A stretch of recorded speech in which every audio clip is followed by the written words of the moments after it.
अस्सलाम वालेकुम वीवर्स, आप देख रहे हैं द ग्रेटेस्ट इस्लाम चैनल और मैं हूँ बिनतल इस्लाम। आज का हमारा उन्वान है इस्लामोफोबिया।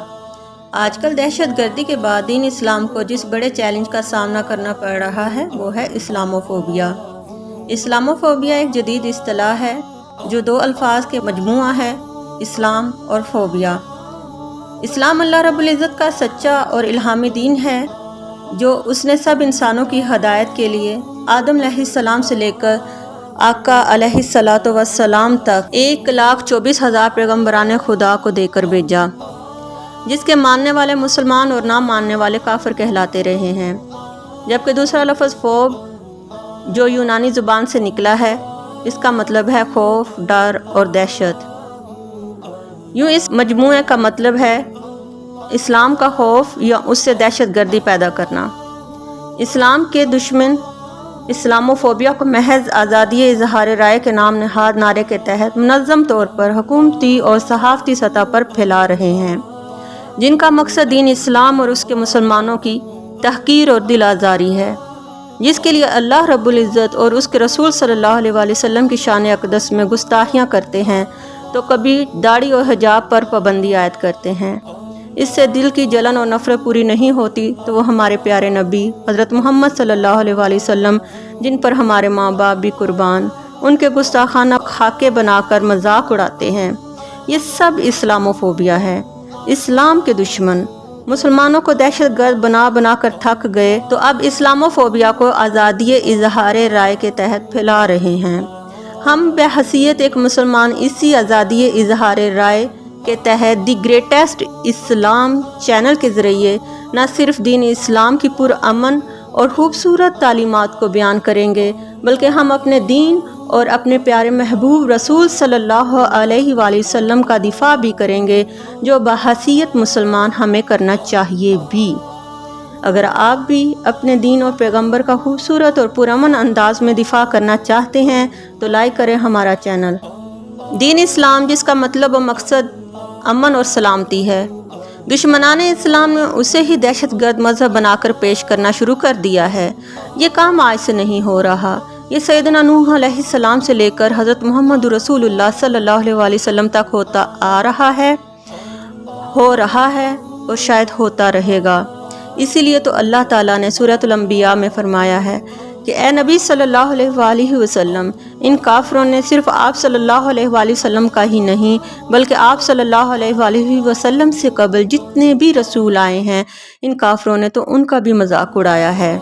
बात सिर्फ मजाक उड़ाने तक ही नहीं रही, बल्कि बदबख्त कौम बनी इसराइल ने तो बहुत से अंबिया और रसूल को बेदर्दी से शहीद भी कर दिया। इस बात की गवाही भी खुद अल्लाह ताला ने कुरान पाक में यूँ दी है, वयक़्तुलूनल अंबिया बिग़ैरिल हक़।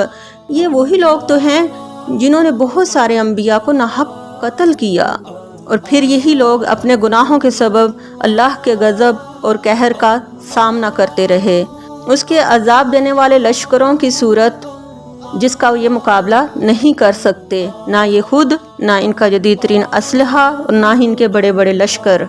अल्लाह रब्बुल इज़्ज़त इनको खुद चैलेंज करता है और फरमाता है, अमन हाज़ल्लज़ी हुवा जुंदुल लकुम यंसुरुकुम मिन दूनि रहमान इनिल काफिरूना इल्ला फी गुरूर।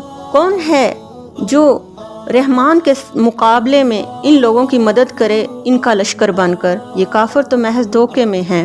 ए दुश्मनाने इस्लाम, कुरान पाक कल भी काबिल अमल था, आज भी काबिल अमल है और क़यामत तक काबिल अमल रहेगा। यकीन नहीं आता तो सूरतुल मुल्क में बयान होने वाली सिर्फ एक आयत जो आज के हालात के मुताबिक इसके हक, सच और काबिल अमल होने की गवाही दे रही है, तुम उससे अंदाज़ा लगा सकते हो। वो रब रहमान फरमाता है, अम अमिनतुम फिस समाई अन युरसिला अलैकुम हासिबा फसतअलमूना कैफा नज़ीर। क्या तुम्हें इस बात से डर नहीं लगता कि अगर तुम उस रब का इनकार करोगे तो वो अजाब के तौर पर आसमान से पत्थरों भरी हवा चला दे, तो तुम ज़रूर जान जाओगे कि उसका डराना कैसा सच्चा था। अब जो वबा इन काफिरों की गुस्ताखियों के सबब हवा की सूरत चल पड़ी है, ये उसके अनदेखे लश्करों में से एक अदना सा लश्कर है जिसे तुम आम आंख से देख भी नहीं सकते हो।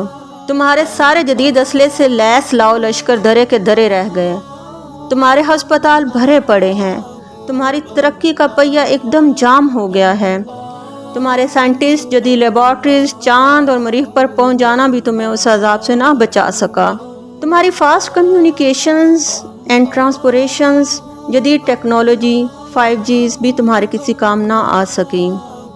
اے اسلام کے دشمنوں، تم نے کشمیر اور فلسطین میں کرفیو لگایا ہے تو اس نے ساری دنیا میں کرفیو لگا دیا، تم نے معصوم نہتے کشمیری اور فلسطینیوں پر جنگ مسلط کی تو اس نے وبا کی صورت میں تم لوگوں پر اپنا لشکر نازل کر دیا، تم نے مسلمان عورتوں سے حجاب چھیننا چاہے تو اس نے کیا مرد کیا عورت سب کو ماسک کی صورت حجاب پہنا دیے، تم اس وبا کی ویکسین بنا کر بھی زندگی کو ڈھونڈ رہے ہو، کیونکہ ویکسین بھی تو اس کے حکم سے جس پر وہ چاہے گا اثر کرے گی، ورنہ تو ایک ایک سانس کو بھی تڑپو گے۔ وہ اندیکھا مگر بڑی طاقتوں والا مالک الملک ذوالجلال والاکرام ہے، جس نے اپنے ایک حقیر سے لشکر سے تمہارے بڑے بڑے لشکروں کو بغیر لڑے شکست دے دی اور تم دیکھتے رہ گئے۔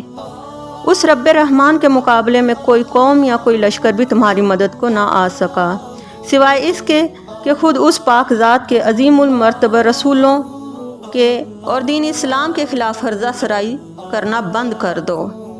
اللہ اور اس کے آخری رسول حضرت محمد رسول اللہ صلی اللہ علیہ وآلہ وسلم پر سچے دل سے ایمان لے آؤ تو تم اس سے بڑھ کر مہربان اور توبہ قبول کرنے والا اور کسی کو نہ پاؤ گے، کیونکہ وہ 70 ماؤں سے بھی زیادہ پیار کرنے والا ہے۔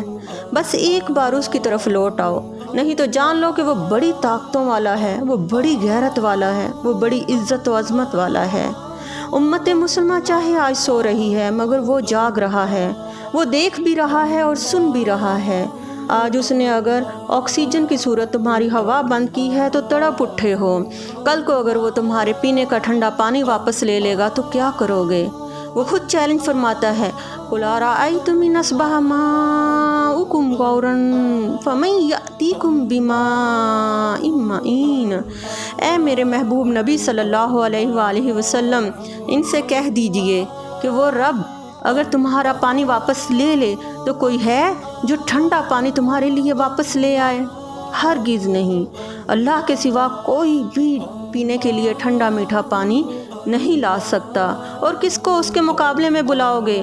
ان بتوں کو جو اگر خود گر جائیں تو خود سے اٹھ نہیں سکتے، تو تمہاری مدد کو کیا خاک آئیں گے؟ اور اگر اللہ تعالیٰ سے مدد مانگو گے تو وہ دنیا اور آخرت دونوں کو سنوار دے گا۔ سروری فقط زیبا اسی ذات بے ہمتاں کو ہے، حکمراں ہے ایک وہی، باقی سب بتان آزری۔